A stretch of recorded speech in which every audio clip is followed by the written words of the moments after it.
Good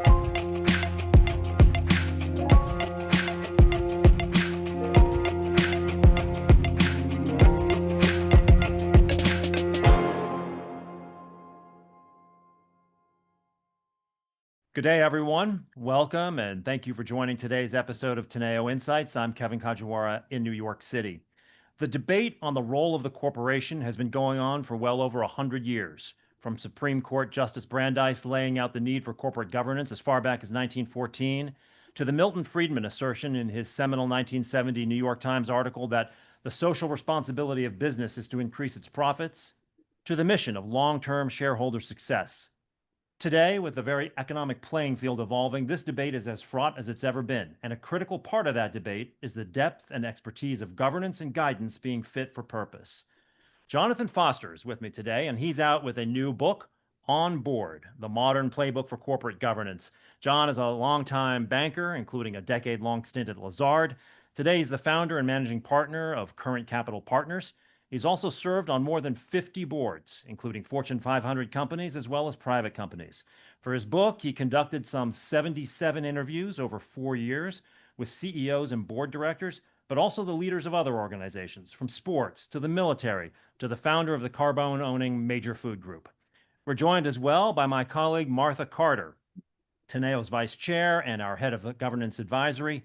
Here, she advises CEOs and boards on corporate governance, sustainability, activism defense, shareholder engagement, executive comp, and other strategic matters. Martha sits on the advisory council of the Harvard Corporate Governance Forum and previously was head of global research at ISS, where she also chaired its global policy board. I want to thank you both for joining me today. And John, let me perhaps start with you because you've got your new book out, and I'm going to be bluntly honest. When one of my colleagues said, "Hey, would you like to read a new book on corporate governance?" I did not cancel my weekend plans, but I have to say, after having read the book, one of the things that was compelling to me as a layperson on this subject matter was, it's just so rich with anecdotes and quotes from well-known leaders that it really made it all very accessible. And even for somebody who, has been at Teneo for a very long time, the inner workings of boards still remain something of a mystery, I think, to outsiders. And so the book was a phenomenal sort of primer on what goes on there, best practices, and how we should be thinking about things as I said in the intro, the playing field is evolving. So maybe I could just start with you and ask you, talk about the book and the impetus for writing it now, the process, and at the highest level, before we start digging into it, what you really took away from it. Well, thank you, Kevin. A pleasure to be here, and thanks for those nice words. I must say, I've been thinking about writing a book on governance for a long time because it seemed to me that a lot of academics have written books about governance, but they're often kind of dry, kind of heavy. And there have been a lot of how to be a director books written, sort of memoirs, if you will, but with all due respect, in many cases by people with limited time in the boardroom. And I've been on more than 55 boards at this point. And so during COVID, which was obviously a global tragedy, but many of us had a little bit more free time than we sometimes do, given we were at home for a while, it sort of came to fruition. And what I mean by that is, I, for a long time, had wanted to write a contemporary history of transactions, mergers and acquisitions, leveraged buyouts, activism, and restructuring, as well as the tremendous growth of the institutional investor over the last 50 years, and the rise, and frankly now waning, of ESG, or environmental, social, and governance issues. And to me, that history is what brings us to today's governance requirements, laws, regulations, expectations, and best practices. And so I do that in the first sort of 2/3 of my book. And then I go talk about what I think are the 10 or so most important issues. Some are quite obvious: how to recruit a good board. Some are more subtle. How do you prepare for a crisis when, by definition, a crisis is unexpected? And I did go interview 77 people, 75 are quoted in the book. 2 firms wouldn't approve in the compliance world the quotes I wanted to use. What did I take away? What's remarkable that the duty of loyalty was defined less than 100 years ago in a Delaware Supreme Court case. And the duty of care was defined only about 40 years ago. And those are the heartbeat of good corporate governance, along with being an overseer, not a manager. It's clear that governance has improved a lot. Some of that's due to the growth of the institutional investor, the governance advisory firms, and litigation. But at the same time, we've got a long way to go, like individual director evaluations, for example, like a license for corporate directors. So that's why I wrote it, what I wrote about, and how I hope it will be helpful. Well, great. And I want to unpack on a couple of the points that you've made here. But for the sake of the audience, perhaps you can, I mean, one of the things you say at the very outset of the book is that, good governance can be the difference between success and failure for a business. And I think you've kind of made that point here in your introductory remarks.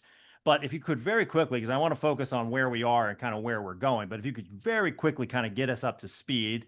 I'm going to really test your test how succinct you can make the opening chapters of your book here. But talk a little bit about the evolution of the board in the context of the evolution of the role of the corporation as well, particularly in light of some of the most recent real crises that we've had. The global financial crisis and the pandemic sort of really stand out, obviously. But talk a little bit about how we got to where we are today. 100 years ago, your board of directors were largely your friends, pillars of the community, and they largely rubber stamped what the CEO wanted to do. And then increasingly, as shareholders asserted themselves, and of course, shareholders elect directors to oversee management. Management is responsible to the board, not vice versa. The board increasingly asserted itself. And then as the court defined these two crucial issues, loyalty and care, we had benchmarks for how a board should perform. And then as investors became even more active and the folks at ISS and Glass Lewis became more important, there became more pressure. And of course, there's always going to be a debate. Do I maximize shareholder value, just the owners of my company, or broader stakeholder value, such as employees, suppliers, and communities? We're never all going to agree on that. But I think what we probably can agree on is if you make your company's facilities safer, if you're working in higher quality communities, better places to live and work, you're going to energize your workforce, and that's going to add shareholder value. So shareholder value and stakeholder value are not necessarily at odds with each other. And I think we're starting to realize that. Mm-hmm. So If I Martha, could jump in here, yeah. Kevin, too, and what Jonathan said is all spot on. His book is terrific, and it is a great read for everybody. But the other really, really big macro effect that happened was really in the pension area, the change between defined benefit and defined contribution, and the fact that everybody nowadays having a 401k is very commonplace. So everybody really contributes to and is involved in the markets because they have to be for their retirements. And that created, of course, the proliferation in the 70s of mutual funds and index funds. And so what we saw at the heart of when Jonathan mentioned 100 years ago, it was just the CEO and their buddies. What we really saw was this separation of ownership and control. And corporate governance is at the heart of that. The more that ownership and control are separated, the more there needs to be something in the middle that binds both sides and says that the actual owners, those that are the shareholders, those actual owners need to ensure that the managerial side doesn't get out of control. And it's those mechanisms that get put in place through all of the things we talk about in corporate governance that help ensure that. And so there's been this agency theory, this separation between the owners and their control. We all put our dollars into 401ks, but we all don't talk to the CEOs on a regular basis. So we need to have some assurance to ensure that markets are efficient and that they are acting in our best interest. And that's where corporate governance fits in. So, okay, so Martha, let's fast forward to today. And I know you're advising companies on this stuff every single day. Mhm. So talk a little bit about, given where we kind of are in the overall political and economic and kind of corporate playing field sphere right now, Yeah. Talk about board constitution now, or board composition, and Mhm. specifically, as you're constructing those boards or helping companies construct those boards, Yeah. addressing the skills gaps that are there, so that you have the most effective, counsel to the CEO, to bridge that divide that you've just identified?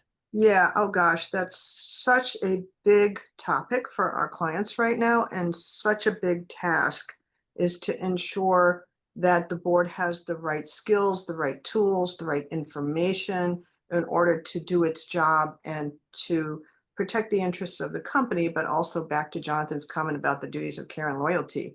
Those have just kind of grown over the years. The level of complexity is grown exponentially for what boards have to cover.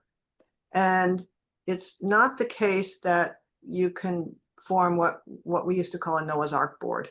I need somebody who's an expert on China. I need somebody who's an expert on cyber. I need somebody who's an expert on this market that we want to go into.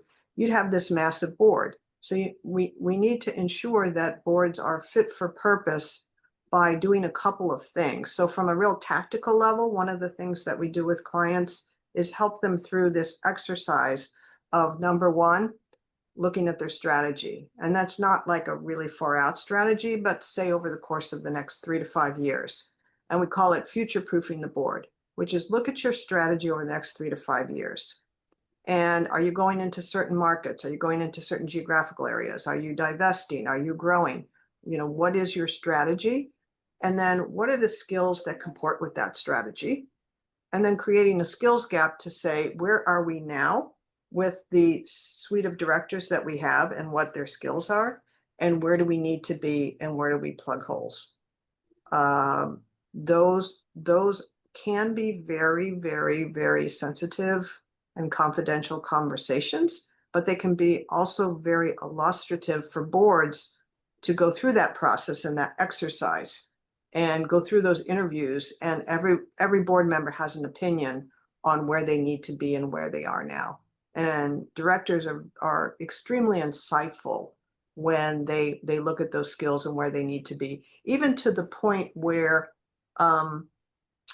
it's not that I'm surprised sometimes, but I am pleasantly surprised sometimes where board members will say things like, I'm not where this company is headed. I need to opt out. And those conversations happen. People think about board refreshment as, we have to pull the plug on somebody. And I'm sure Jonathan's run across this too. And there are board members that say, now that we've gone through this exercise, I'm not what this company needs and I'm going to opt out. And so those are really, really, really good exercises for boards to go through. Well, let me pull Martha, on I that agree string. completely, but I would also offer a slightly different perspective in addition to what you just said. Which is there's an enormous information asymmetry, as we all know, between the management team and the board. Yes. Director works maybe 200 hours a year, and executive maybe 2,500 hours a year, and boards oversee and managers manage. So I agree that we should be aware of what skills we have on the board and what skills we may need in the future. But I'm most focused on best athletes, broad-based, successful people sitting on boards. Why? Each director has one vote, equal liability.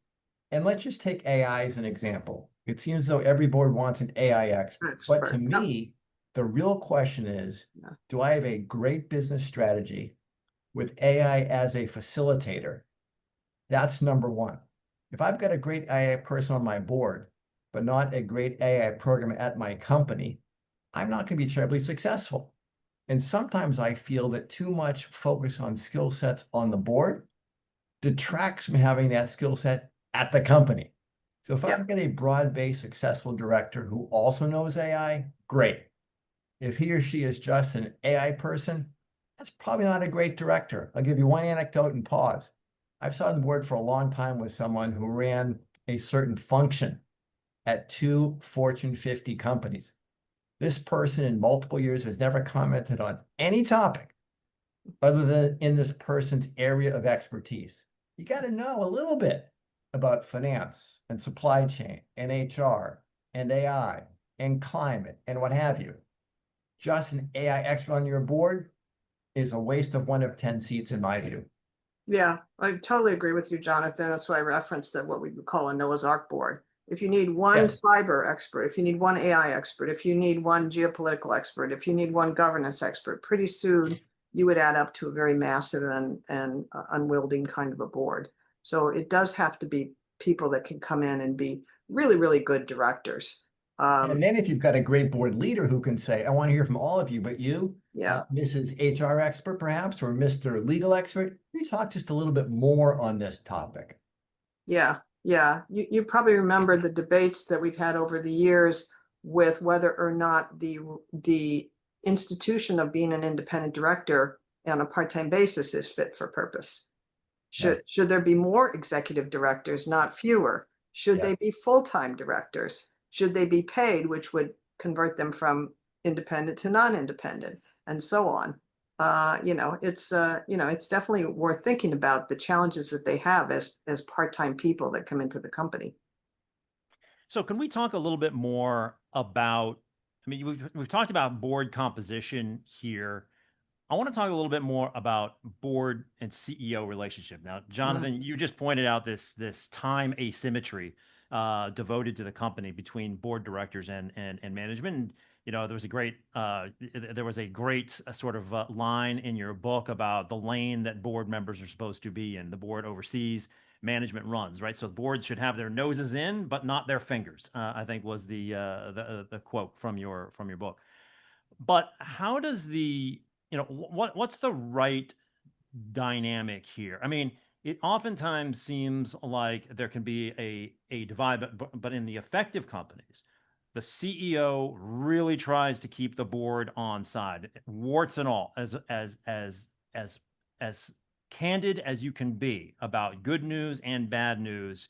Will keep that board on side. So when you have to go into the proverbial foxhole, they will jump into that foxhole with you. But can you talk a little bit about, both of you, can you talk a little bit about this dynamic between the board and the CEO? And I guess a question I kind of have is about the difference or trends that you're seeing with regards to one person embodying both CEO and chairman. Well, the easy answer for me is I think the CEO and chairman should be separate people virtually every time. Now, as a practical matter, you're not going to take Mark Zuckerberg's chairmanship away from him at Meta or Jamie Dimon's at JP Morgan. That's not going to happen. But running the company and running the board are two different jobs. And being an overseer and being a manager are two different jobs. And I really do believe that if the chairman is separate from the CEO, you facilitate a more thoughtful agenda. You facilitate more and better questions. And they should be separated. And in fact, some 65% or so now of the S&P 500 does separate them. And I think this trend continues. I don't think we get to 95%, but I think it continues. As for the relationship between the board and the CEO, like any personal relationship, it all starts with camaraderie and chemistry and making an effort and getting to know each other. And you need to do that. Secondly, transparency is critical from both sides. When the board is unhappy, don't talk about it just in an executive session. Address it with the CEO. That's really important. And lastly, the CEO needs to believe that the board is value added, is supportive, and can be helpful. Not that I got to get them in and out for 10 days a year, and that's that. And then lastly, the CEO needs to understand, even with these, premier CEOs, he or she works for the board of directors who's elected by the shareholders, not the other way around. There are still some CEOs think that the board works for him. I got to keep him on side, I think you said. I'd rather not use those words, to be honest. So Martha, in his book, Jonathan he quotes somebody who says the single most important thing a board does is hire or fire the CEO. Yep. So talk a little bit about succession planning and the role that they play. I was having dinner the other night with a very, very well-known CEO, and who was talking about how he would not handle the succession at his company the way it was handled when he ascended to the position of CEO. It was a cage match, essentially, and it tore the firm apart. People went into separate camps. So what's kind of, I mean, and he was sort of lamenting that the board had essentially abdicated its responsibility in a sense, and that that it was up to the candidates to essentially determine whoever survived that cage match was going to be the CEO essentially. I'm oversimplifying, but I think you take Yeah. the point. Talk a little bit about, how this ought to be done. Yeah, so totally agree. The succession planning exercise is one of the most important things for a board to be able to do.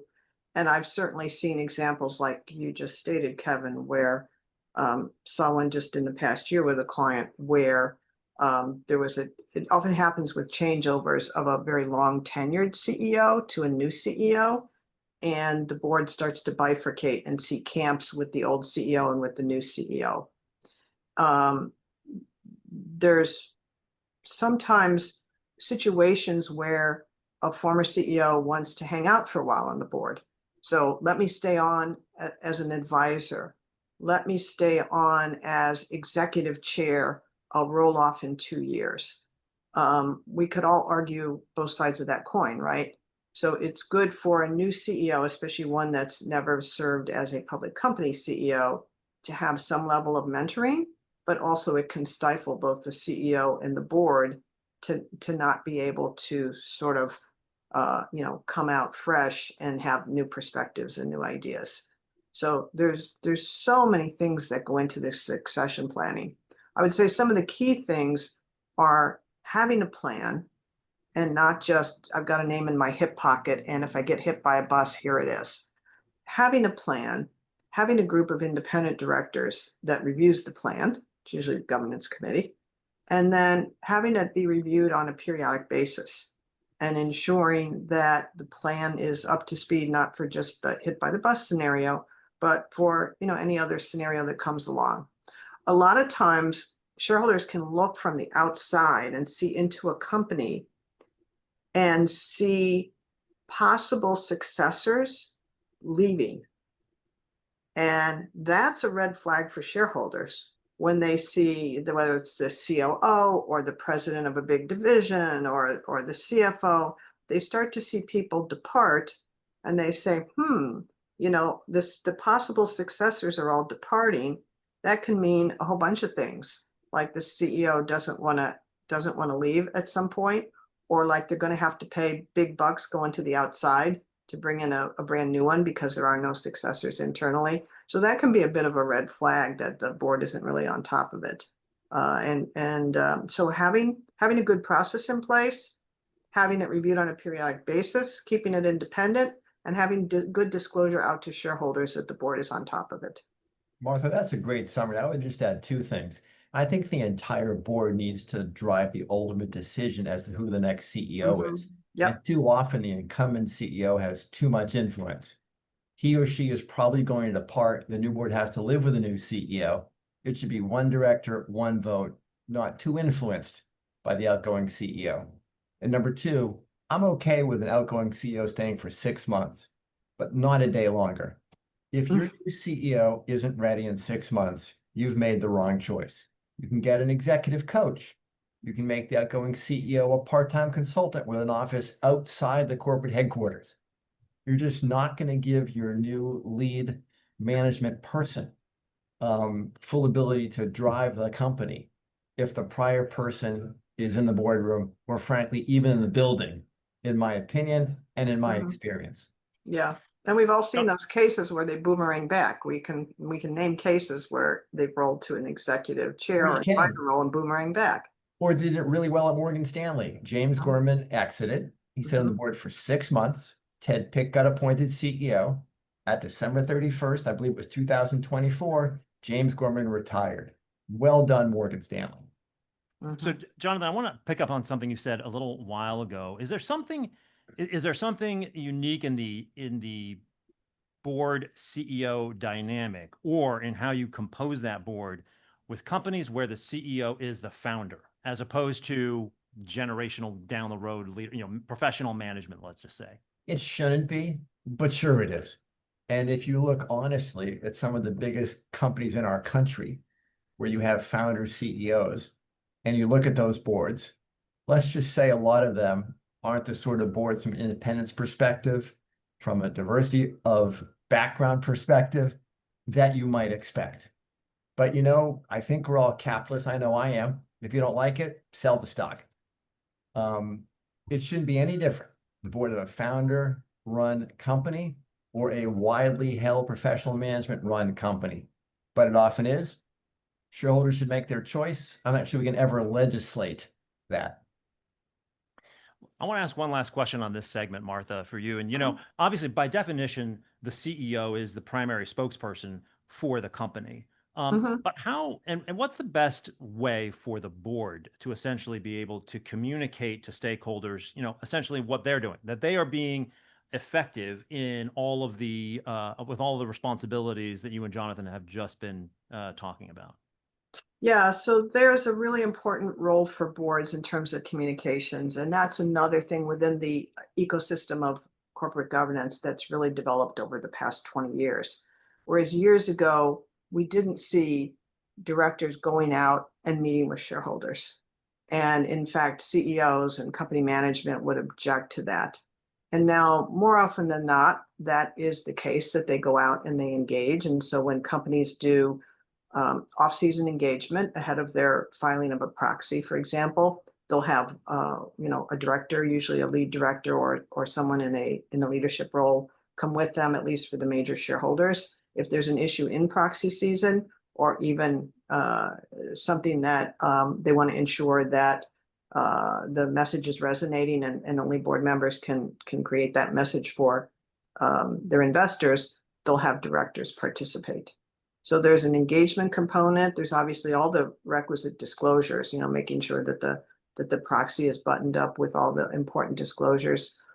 That said, this past year, it's gotten more difficult because of the SEC guidance that came out early in the year at the start of proxy season on the 13G, 13D filings for investors, and investors, particularly on the passive side, not wanting to trigger that and look like they're influencing or their control, which would flip the filing status. And so most of the big ones paused for a moment in sort of the February, March timeframe and said, we need to relook at this. How are we going to engage with, how are we going to engage with our portfolio companies?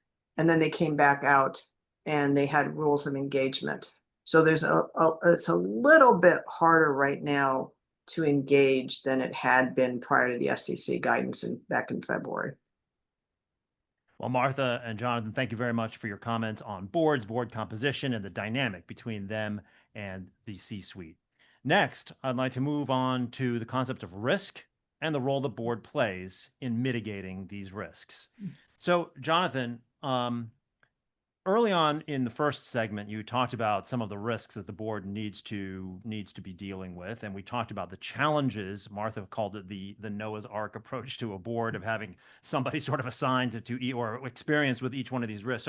So talk about that, because the risks are myriad, and today they're as complex and fast moving as they have ever been, perhaps even faster. So talk a little bit about, in your view, how boards should understand the risks, and oversee mitigation, as well as overseeing the development and execution of a crisis management plan. And I guess question for both of you really is, if we're not going to if it's impractical to have the Noah's Ark approach to a board, how does the ownership of risk kind of get spread around that group of 10 or 12 people? So let's separate risks, which arguably can be determined and mitigated, from a crisis, which by definition is unexpected. It doesn't matter where it sits, with the board, with the audit committee, with whatever committee, the risk committee even. It's just important that the board oversees a good risk process at the company level. And in general, at least once a year, a survey of what are our top risks, prioritizing them, seeing that a plan to mitigate them is in place, and that one person has ultimate responsibility, and that it's a dynamic process being continually readdressed once a week, once a month, what have you. That's crucial. And whether it's reported to the audit committee every quarter or the board twice a year, it doesn't really matter. It just has to be overseen. That's quite different from a crisis preparation plan. Again, unexpected. But there should be on the shelf a document that's reviewed at the board at least once a year, and by management more regularly, that says, in the case of a cyber attack, death in a facility, a fire, here's what we're going to do. Here are outside advisors. Here's how we're going to escalate and inform people. But at the same time, we're going to be decentralized enough that people are empowered to make decisions, because in a crisis, time is not your friend. And you've probably got to make some decisions without full information. So I want to ask you, I want to go through a few of the types of risks that that companies are experience or may experience that we know about. And you know, Martha, I know you and I have talked about this because we went through it in real time, right? I think one of the greatest examples on the geopolitical risk front came in 2022 when Russia invaded Ukraine, right? Mhm. And in the late, holiday season of 2021 into early 2022, the U.S. government and the intelligence community were sort of unprecedentedly candid with intelligence and analysis to corporate America that this invasion was going to occur. And therefore, companies need to get themselves ready, get their people ready, get their finances ready, get their supply chain ready, et cetera, and be prepared. We have a 90% conviction that Russia is going to invade Ukraine. And in the event, we saw a small subset of Fortune 100 companies who were more than prepared. They were ready. And within hours, if not days, they had a plan that they executed on. And then there were a lot of other companies that months later, Martha, we were Mhm. still answering the phone from, like, what are we doing here? So, you know, did that suggest to you that there was some sort of disconnect on this kind of, I mean, here was something that did not come out of left field. The government told you this is going to happen, get ready. And how many companies weren't? Yeah, I think some of it had to do with not just the disconnect on getting ready, but what to do when you're ready. There was some really difficult choice that some of our clients faced about doing business in Russia, having employees in Russia, having employees in the Ukraine. You know, if sanctions were placed on Russia, having to shut down employees or factories, or in some cases, like particularly in the consumer sector, like the consumer packaged goods, not being able to provide those consumer goods into markets that indeed in a time of war might need them. So there were a whole lot of debates, not just on we should be prepared, but okay, we're preparing, but what exactly should we do, and what are those difficult choices that we need to make on behalf of the populations that are affected, on behalf of the employee base that we have there, on behalf of our business model. Those are some really tough choices that some of our clients went through. You know, Kevin, when you were raising this important question, I was thinking that I interviewed for my book former Senator Evan Bayh from Indiana, who's really an expert in foreign affairs. And he said something very interesting. He said, in assessing geopolitical risk, you have to get outside your own culture. And you Mm. have to admit that you don't think that's going to happen, but it actually might, because we don't all think the same way. And we look back on the Russia invasion of Ukraine, a lot just didn't think it could happen, but they weren't getting outside our usual expectations. He gave the example of he's on the board of a hotel company. It's completely in the US. Their revenues plummeted over the last couple of years. Why? Many hotels are in California, and with a souring of relationships between China and the US, we have a lot less Chinese visitors to the West Coast than we had 5 years ago. And yet couldn't see that if you thought you were just a company with hotels in California. Yeah. Yeah.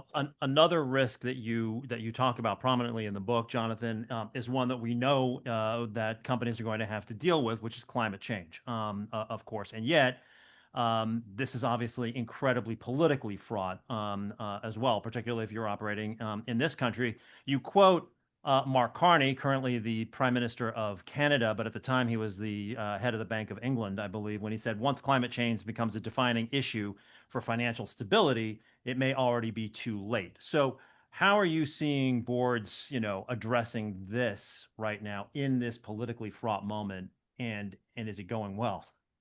I think most of the companies I'm involved in as a director or in our merger and acquisition advisory business here at our firm recognize that climate change is a major threat. And if we destroy the market and the environment, they're not going to have a business anyway. And so for the most part, but not entirely, they are doing what they were doing as regards mitigating climate change issues, but not talking about it. There's an expression called green hushing that's sometimes used. And while some people don't like this hiding from it to some extent, an expression I've heard used, if a bad tweet comes out of Washington and your stock goes down 25%, it's a bad day. And so I think this issue of green hushing is something that's happening, frankly, more and more in this somewhat fraught political environment. Yeah, I would agree. Teneo put out recently our State of Sustainability Reports report. It's something we've done over the past 5 years where we've looked at half of the S&P 500 to analyze their sustainability reports. And from a more like tactical perspective on what they do, what they've said, how many pages there are, what kind of nomenclature they use. And we found that while many of them aren't dialing back on their global commitments on climate, they're still putting out their ESG reports. Many of them have changed the name ESG, which is the 3 letters that we know have become very toxic, to sustainability reports. And they're still putting them out, but they're not bragging about them. So out come the sustainability reports, but there's not a big press release around it. So there is this sort of hushing effect that Jonathan just referenced going on. They're still doing stuff. They're just talking about it less because there's a lot of concern about walking this minefield of pullback on climate change and ESG. And is this a moment in time? Is this a moment in time that will then come around a few years from now and we see, let's say, a change of an administration and investors go, where were you when this was happening? Do I really believe your commitments? So we're definitely seeing companies still hold to a lot of these commitments, just not talking about it as much. Martha, since I've got you here, I got to ask you, and it's sort of related to this issue, I guess. Were you surprised? So yesterday, I believe the FTC announced an investigation into ISS and into Glass Lewis, and just sort of your impressions there. Yeah. So, this administration isn't the first one to go after proxy advisors. It's been done over the years. That said, this is in a very big way. It's not just the FTC. There was another article in the Wall Street Journal about potentially an executive order floating around the administration to ban recommendation research or to ban recommendations on research where a proxy advisor has the company pay them a consulting fee. So that kind of flows right into the face of the business models that ISS and Glass Lewis have. The FTC, of course, is looking at anti-competitiveness. Then we have what happened down in Texas with a lawsuit that's going on with the judgment that got stayed on whether or not these proxy advisors have to provide fuller disclosure on the factors that they use, particularly outside of just the pure realm of profit. If they use what they call non-financial factors, if they use any of those, they have to disclose the factors that were related to the recommendations. So it's coming out of the state AGs who become more powerful in their own right. It's coming out of the FTC. It's coming out of the administration. Years ago, it kind of came out of the SEC. Some of the directors, the commissioners at the SEC wouldn't like something that ISS said. Now it's really coming out from a political perspective in a very big way.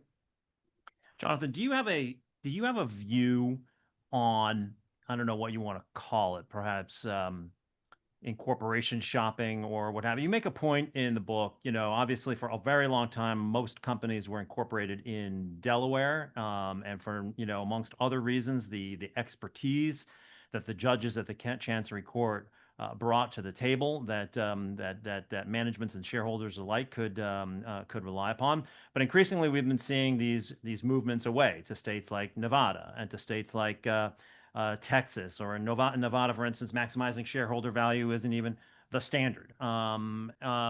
So is this culture driven? Is it business driven? How would you characterize this dynamic that we're seeing now? I think it's a few bad cases driven by some founders, CEOs who just want more flexibility for the most part. So Elon Musk has been very noisy, moved a couple of his companies to Texas. As you say, some companies have moved to Nevada, but some 70% of the companies in the US are registered in Delaware. There's a 200-year history. You have judge trials, not jury trials. You largely have well-informed, careful judges. And as a lot of lawyers will tell you, if I'm going to get sued, I'd rather get sued in Delaware. I don't think there's a tsunami headed to Texas and Nevada. I think these are largely founder-owned companies. And as Andre Bouchard, former head of the Delaware Chancery Court, told me, if there's no duty of loyalty, and there is not in Nevada, as you say, how is there good corporate law? I think this will pass. I think Delaware will retain its prominence. So, you mentioned in the first segment, you talked about a couple of the other risks, cyber and AI. So I'm not going to belabor the point here, but there is another risk I wanted to bring up to the two of you, which is, that boards have to deal with, obviously, which is activism as well as say a takeover overture and the like. And Jonathan, in the book, you make this point that the first 24 to 96 hours of a deal process usually generates over half of the litigation risk that the board is going to take on. So talk about the role of the board here, Martha, when an activist enters, or a takeover overture is made. Yeah. So that is definitely a big topic. Every board should have a plan, at least, even if the plan kind of gets thrown out the window, depending upon the facts and circumstances. But the plan enables a board to, in advance, while they're in a sort of a desktop scenario planning mode, to ensure that they've got the situation buttoned up. So they need to really have what we call either a break glass or get ready document that says, in a moment of crisis, all of a sudden the phone rings or a letter hits the desk of the CEO and there's an activist attack. They need, at a minimum, need that break glass document. It's very useful to have scenario planning exercises and even tabletop exercises where they go through possible scenarios where a company could be at, let's say, our top 3 risks are risk A, B, and C, and they go through a tabletop exercise assessing those risks and how they should respond to them. That is usually done with the assumption that the activist attack is kind of the normal variety of hedge fund attack. But now we see, decades ago, we saw the advent of hedge fund activism. But now we see much more broad-based activism in terms of employee activism and sort of the gadfly, like the reputational risk that comes with social media and all of the opportunities to affect reputational risk. We've had, again, mentioning the state AGs that have become so powerful. We've had clients that have been the recipients of letters from state AGs, attorneys general. And so those are all forms of activism that a company needs to be prepared for, not just your standard big hedge funds that we all have known for many years. I think that's a good summary, Martha. But Kevin, I would say I don't consider activism a risk. I think you should be prepared. But to me, an activist is just another shareholder, often a noisy one, sometimes short-term oriented, which is what they're kind of supposed to be, unfortunately, because their job is to raise another fund and earn more fees and carry. If that stock price goes up in 60 days, they're good. A board's supposed to focus on long-term shareholder value.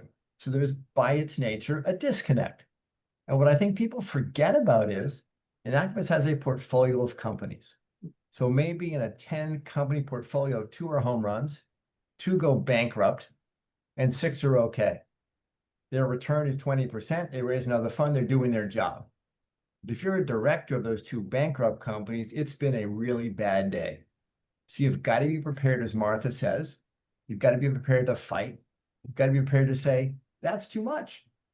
I'm on the board of a large auto supplier, Lear Corporation. Quite a few years ago, we had $1.5 billion of net cash.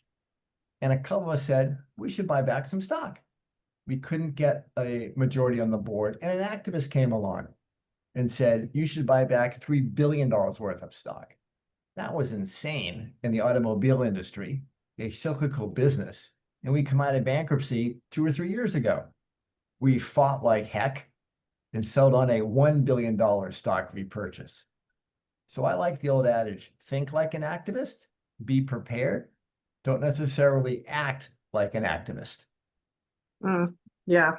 And I think also, to Jonathan, to that point, is when we get back to where we started this with the role of the board, ensuring that there's a really good line of communication with investors, Yes. and that there's really good disclosure, so that if you have to dip into that bucket and draw down on goodwill in time of crisis, that there's a trust that's been developed between the board and shareholders, that they've already built that up in times of peacetime, and they can draw down on it in times of crisis. And you can't draw down on it if it's not there. I couldn't agree more.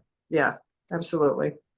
So I'd like to ask you both one final question with regards to risk. How should boards, with all of the limitations that they've had that you've discussed in the two segments we've had so far, how should they be looking at these over the horizon, not even just the risk, what the playing field is going to look like? Because I think every once in a while when you step back, and look at the proverbial forest for the trees, you realize that the playing field that has prevailed for most of the post-war era is actually shifting for the first time in a pretty paradigmatic way. So the question is, how does the board remain focused on that and realistic at what they are looking at? Is it scenario planning? Not a, if this happens, this is what the playbook is, but a more regular questioning of the fundamental assumptions that are being made about the operating environment that the company is going to be operating in over the next 3, 5, 10 years? I think it means doubling down on overseeing carefully that management is focused on what's happening with my people, my industry, my markets, and my customers. And your job as the board is to make sure the time allocation of management is done properly and that you're asking informed, good questions. You're not per se looking over the horizon yourself. You're making sure management is doing that regularly in detail. Yeah, I would agree. We used to say, that especially when I was at ISS, we would talk to a lot of boards all the time, and we would say, we don't expect boards to have a crystal ball. You're not going to have a crystal ball and call all the shots right all of the time. But getting back to those fundamental duties of care and loyalty, is there a process in place? Are you asking all the smart questions? Are you doing your due diligence on the decisions that are being made and looking out over the course of not the long-term horizon, because who knows what happens, but at least the next 3 to 5 years to sort of peek around the corner of history a little bit and make the best bets you can based on the information you have at the time. And done right, that's a job that with appropriate process and due diligence and questioning from a well-functioning and efficient board, most of the time yields good results. Once in a while it doesn't, and shareholders respect that. A board doesn't always have a crystal ball. Well, we could talk about risk, Martha and Jonathan, all day long, as you know. But up next, I want to start looking at best practices for keeping the board fresh and sharp. So, Jonathan, keeping a board fresh and sharp actually coincides with the final chapter names in your book, if I remember correctly. But I guess it's kind of an open question to the two of you. We've been talking a lot over the first two sections here about how the board and the purpose of the corporation has evolved over the last century, the best practices in terms of the interaction and the dynamic between the board and the ELT, and how to confront, address, and aid management and oversee management through moments of crisis and other risks being made manifest. But I guess, as we look forward, the world doesn't seem like it's going to be getting any simpler anytime soon. So talk a little bit about, maybe Martha, I can start with you here because you're guiding these companies a lot every single day. The best practices going forward on board design and board composition, and remaining fit for purpose in the current and future operating environment. Yeah, so some of it we've talked about a little bit on the other sessions, which is, how do you strategically look at a board and look at both structure and composition and determine its fit for purpose. Again, we call it future-proofing the board, ensuring that as your 3 to 5 year strategy heads out, that the board is heading in the right direction with all the appropriate skill sets, as well as all of the protocols around that. The management information flow, the board meetings, the number of times you meet, all those sort of more tactical logistical things that need to be put in place for a board to exercise its duties of care and loyalty. So those are all really important things. And then there's the results. So there's the delivery on, is the board acting effectively? And that's not just the delivery in terms of profit and the financials and the stock price are all very tangible measures. But there are some other things there. Like one thing I'll raise that we haven't talked about that's so important is in executive compensation, because we used to have a saying that executive compensation is a window into the effectiveness of the board. And there have been a lot of discussions, the latest being Musk's pay package, on executive compensation and whether or not a board like that can be independent and be really functioning.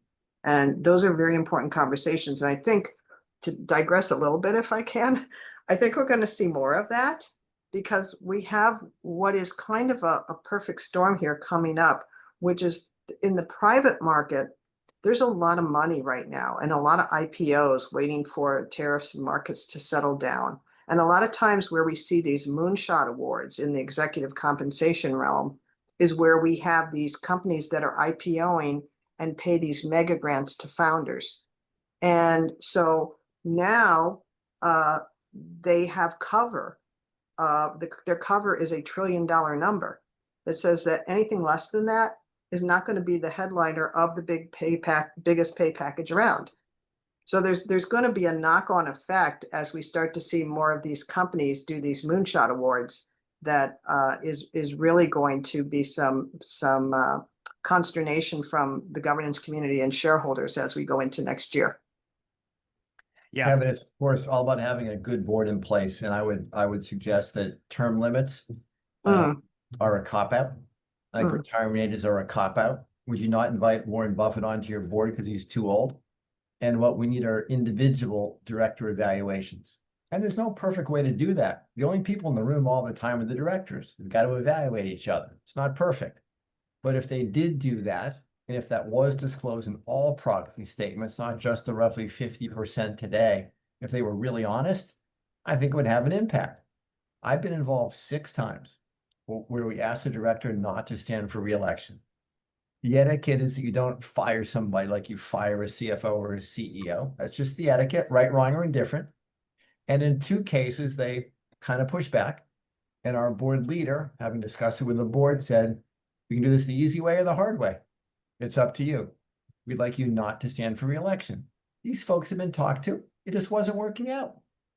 You talked a little bit at one point in the book about the imperative for board directors to be unafraid to say, I am not making a decision until I have all of the information necessary to render that decision. And you made that point quite emphatically. And so I'm wondering if you find all too often that board members, as professional and as experienced and so on and so forth as they are, can get kind of pushed into validating something that they are not prepared to do. It does happen. I'm not sure I'd characterize it as often or not often, but it certainly happens. And a lot of it is remembering that the CEO works for the board, period. No matter how powerful, how accomplished, how tenured, the CEO works for the board. I had a situation several years ago, my board did, where a very well-regarded CEO said, I want to sell this non-core business. It was pretty big. There's one logical buyer. I've met with the CEO. We're proceeding. We said, stop. You can't do this. We want to revisit the plan. It's big enough. We want you to hire a banker. We want to see a buyer's list, and then we can proceed. So while this will be awkward, call the person you met with and tell them, I need to take a pause for a quarter. That's not what the team wanted to hear, but we were doing our job. So, final question for the two of you. And again, related to the differences that the board brings to the table versus the ELT. In this dynamic environment that we're in, with all of the variables at play and the consequence from a business perspective, from a legal perspective, et cetera, that are going to come from the decisions that are made between the board and the ELT.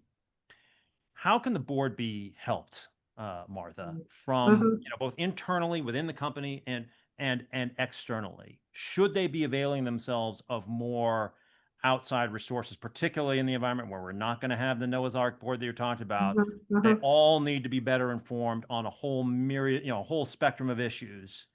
How should they go about doing that?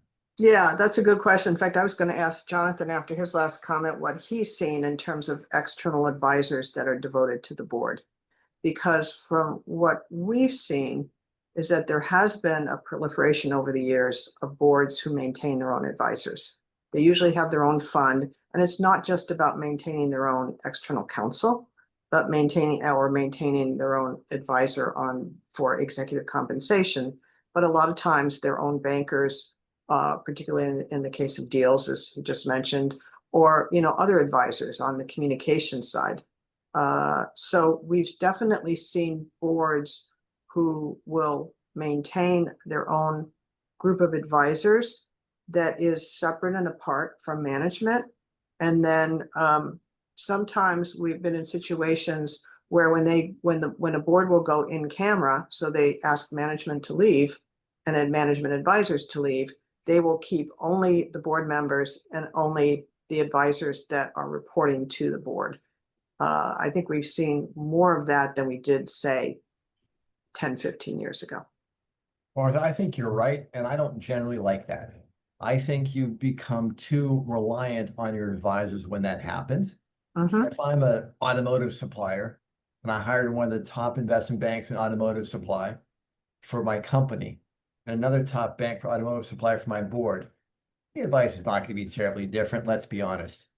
What I think is most important is let's assume all directors are successful in whatever they've done in their careers. Oftentimes they tend to be a little bit lazy. I know that, I've been there. This is a new environment. Maybe you're retired for 2 years. Maybe it's a different industry. If you come at it from the perspective of, I've got to get as smart as I can on this company and its markets and its customers and its people, I think that's how you make better decisions. Don't wait for the company to send you research reports. Go to an industry conference. Subscribe to some industry periodicals. Take it upon yourself to say, I was a successful CEO. I was a successful investment banker. Now I'm going to work hard in the next stage of my career or my 200-hour-a-year job if I've still got a 3,000-hour-a-year job. I think that's how directors make better decisions. I don't like just advisoring up. I really don't. I'm going to end with a provocative question for the two of you. Given everything we've been talking about, and even just what you just said right there, Jonathan, given the number of board seats that there are, public companies, private companies, university endowments, NGOs, et cetera, are there enough people qualified for these seats to fill them all? Or are our companies going to be fighting over a diminishing group of people who are truly qualified to be on these boards and bring the perspectives that you're talking about? There were a lot less public companies than there were. There are, I think, 1/3 the number of public companies that there were 20 odd years ago. And so I think there is a big enough pool. I'm not sure there's a big enough pool of diverse candidates. That's another question. But you're not a good director just because you've been successful in your career. You're a good director if you understand governance. Perhaps you do some work with the National Association of Corporate Directors, or you read Agenda every week, FT publication, or you take a couple of executive ed courses in governance, number one. Number two, you realize, even if you're the smartest person in the room, and you're probably not, if you can't get others to form your view, you can't make any progress. Each director has one vote after all. You're the first amongst equals. And number three, you've got to really learn about this company and come well prepared to ask good questions, not rely on your background. There's enough people to fill the 4,500 public company board seats in the US, for example, if they want to. And if they don't, with individual director evaluations, they're not tenured Supreme Court justices, get rid of them and find somebody who will do a great job. Yeah, Martha, final word to you. I think that when governance committees and boards look at refreshment and they look at candidates and pools and putting the diversity discussion aside, looking at diversity in a big way, like experience and background and things that really add sort of meaningful elements to a boardroom. So sometimes we'll see companies that say, I have to add one or two people to my board. I want a current CEO or former CEO who's in my industry, who's part of a Fortune 500 company. And if you start putting that list together, boom, boom, boom, the pool shrinks by definition, right? So ensuring that you think about what you really need. Does every director in that boardroom need to be a current or former CEO? Because you can do the math. There are only so many of those to go around, especially if you're restricted to the Fortune 500. So thinking about ways in which there's plenty of people that are qualified and what are the really important considerations you need to have in the boardroom in order to have really a very efficient and highly functioning board. Jonathan Foster's new book is On Board, The Modern Playbook for Corporate Governance and How to Oversee Companies with Care and Loyalty, which was brought up by both of our guests today a number of times. It's out now from Radius. So I want to thank both Jonathan Foster and my colleague, Martha Carter, for your remarks today. And if you have questions for either of our guests, please don't hesitate to reach out to us at teneoinsights@teneo.com. Until next time, thank you for joining. I'm Kevin Kajiwara in New York. Have a great day.